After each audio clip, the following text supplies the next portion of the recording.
Great.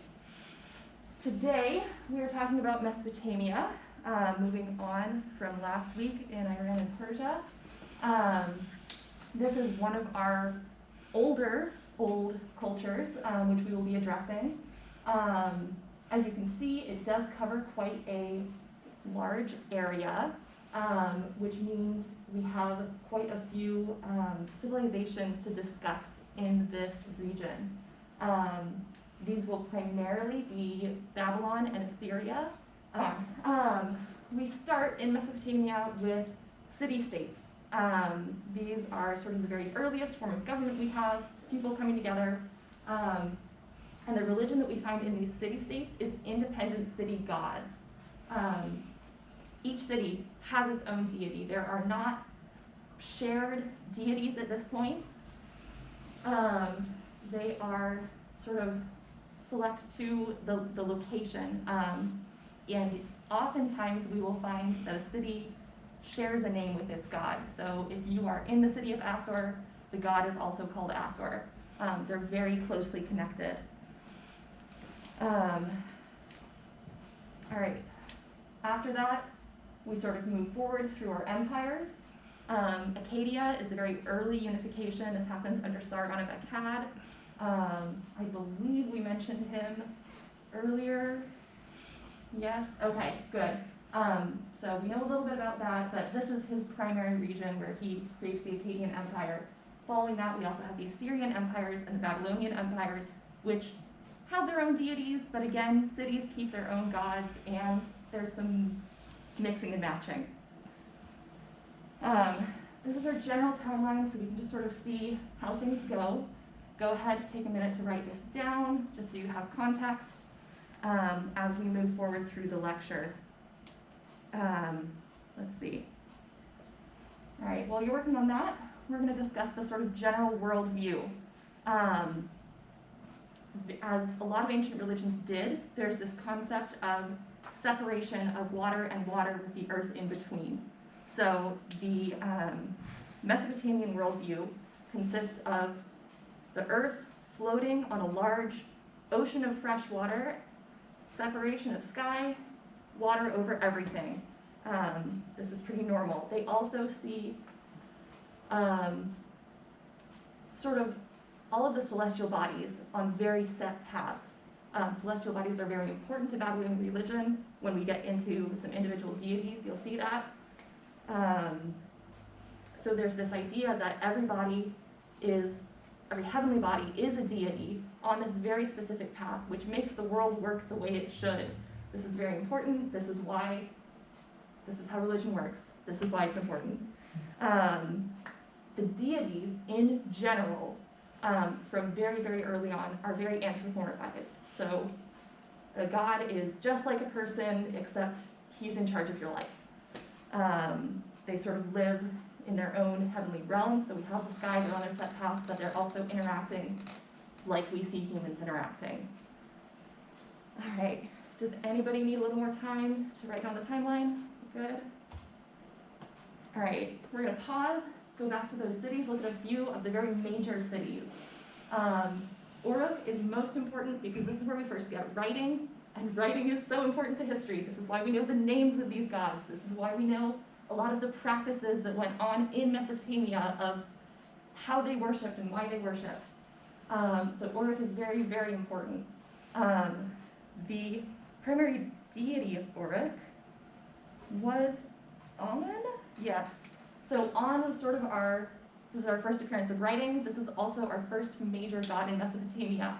So On is this sort of sky deity. He's very important for that city. He also becomes kind of important for the region, but it's a little bit too early for him to be important over all of Mesopotamia. But he is seen as the sort of father of the rest of the deities as we go through mythology. Another center of worship is Nippur. This is going to be the home of the god Enlil, who's sort of another sky deity who takes over On's position when war happens and dynasties are being expanded. Jericho is a really cool city that tells us something about the afterlife and the beliefs that have to do with death. This is one of the locations where we can see bodies buried underneath homes with death masks on. It's very, very interesting archaeological evidence of what they believed about death. Of course, Babylon is very important. We have our Babylonian Empire based out of here. And then Ur is just another major city as Mesopotamia becomes sort of a trade center. This is just an important location. All right, here we get into our list of deities.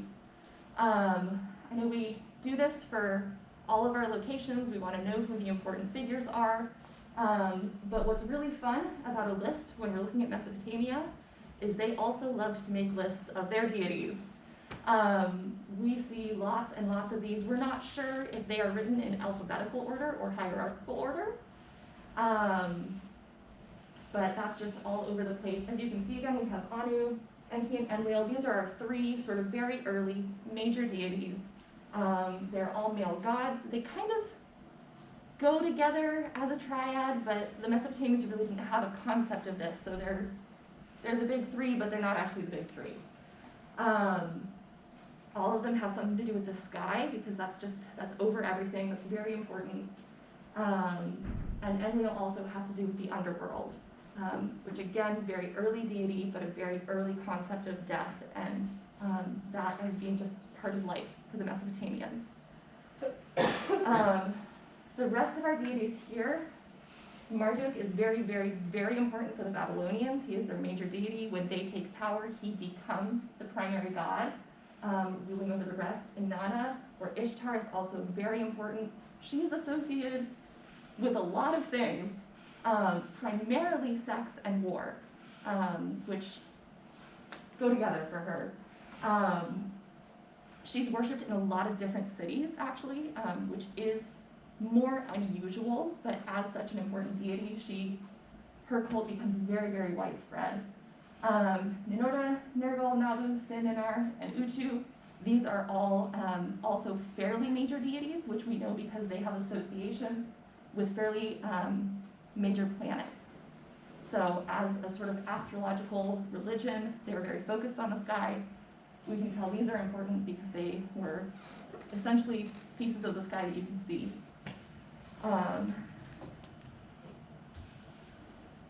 Here, we have a depiction of a deity, and we can tell this because of the horn headdress. This would be a very important god because he's got all of those horns up there.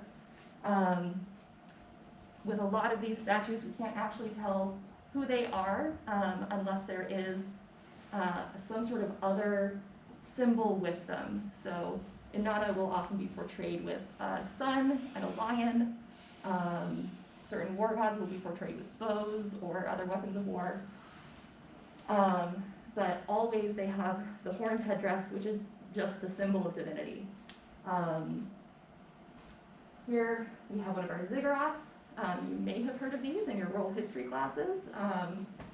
But these are just those sort of structures of worship which develop as time goes on, as religions become more central in the cities.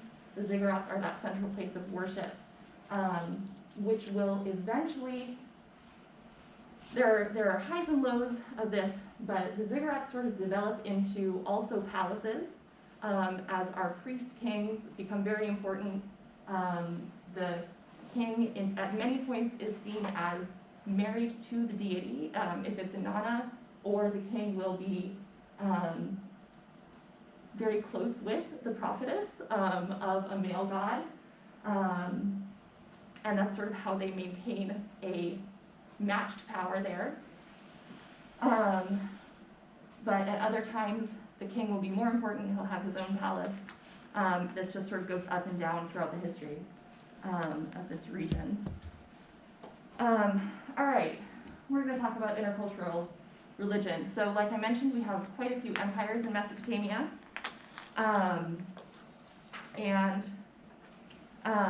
War is a very important part of this. Like we said, Inanna is a goddess of war.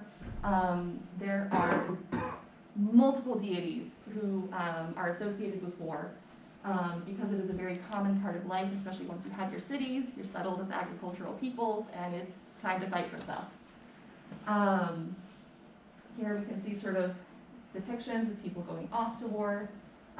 We also see the gods, which we can tell from their horned headdresses, just sort of hanging out with each other. But a really interesting aspect of what happens when cities conquer each other, particularly sort of in the early Babylonian period and onwards, is people will start destroying the statues of the gods of the cities that they conquer. This is particularly relevant because Mesopotamian belief said that the god resided in the statue. There were very regular ceremonies to take care of the statue, to create a statue, to feed a statue, all because it was believed that the god resided in that. And so when you break the statue, that's a very established way of saying, we have conquered your god, we have conquered your city, our god is in charge now. There were, with all of these different cities, over 2,000 individual deities. Like we said, sort of those earlier, that list that I gave you, those are the very important ones who sort of stayed at the top of the pantheon throughout history. All right, this is the fun part. We get to start talking about people in religion. This and this are both carved examples of a king interacting with a god. The king is the intermediary. Like I said, we have sort of waves of priests being more important, priests turning into priest kings, kings becoming important again as politics maybe separate from religion. But in general, the king was seen as sort of semi-divine or able to interact with the deities on behalf of the people, which is very, very important for survival. If you believe that the gods are ruling, that they are in the heavenly realm and are in control of rain and the rivers and storms, it's very important to have someone who can go to the deity and say, hey, be nice to us. We need it this year. Don't you wish that you had someone to say that to me?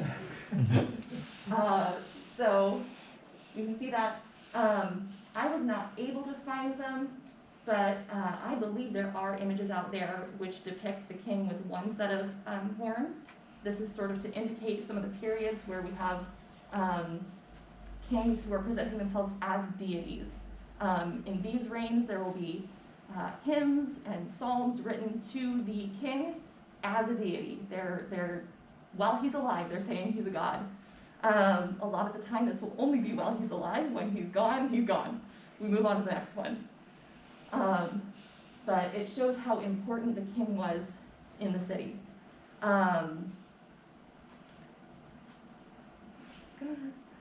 right, so for day-to-day life, things were very different. Most people, as we know, do not live in ziggurats and get to hang out with priestesses. For the regular people, deities were terrifying. The gods are not actually generally depicted as very nice. They're very important, but they're also very scary. They can make your life terrible. And this is we're going to say fear-based religious culture rather than adoration or hope. So it was very important, especially as personal religion developed, to pay a lot of attention to the gods, to worship them and just do everything you can to appease them. Let's see if we have, yes, okay. These are some sort of offerings that you can leave so that the god knows that your prayer is still going up. So these are worshiping sort of in place of you. You can't be at the temple all the time. You have to go harvest your crops. You have to go have some kids. You can get a little statue and leave it at the temple facing the god with the big eyes facing up, and this will worship your deity for you. It's still very important to have that personal devotion because there's a huge emphasis in this culture on If I mess up, my life is messed up. Like, if I don't say a prayer to my God's gonna get mad. But these help. There are all kinds of different offerings, and this is one of them. But there was that, so I mentioned personal gods. This develops where you no longer sort of rely on the king to interact with the city deity, and that's all that's going on. As time goes on, the idea develops that you have a god who you are choosing. You say, this is my god, I'm gonna be dedicated to this deity, I'm gonna worship this deity, and ask them for help. This is likely chosen on kind of what you need in your life. If you're a farmer, you're probably gonna choose an agricultural deity.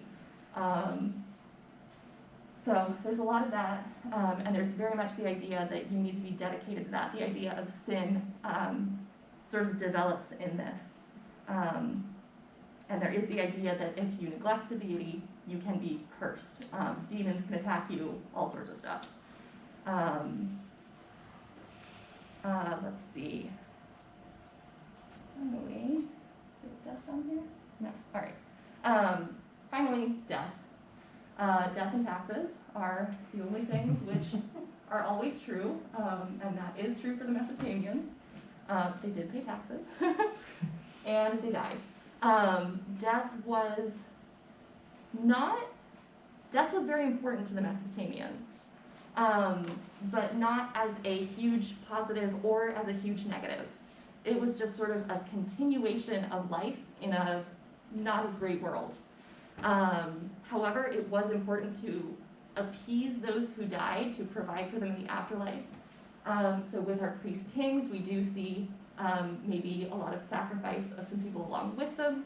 We see a lot of stuff going with them into the afterlife so that they are taken care of, they can continue on as they did. And even with common burials, you want to sort of provide for them so that they can continue in the afterlife doing what they did in their life.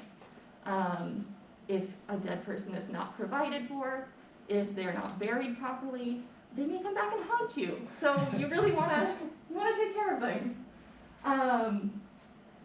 So does anybody have questions yet? No, we're doing all right. Okay. We are going to take a 2-minute break, and we'll come back after that.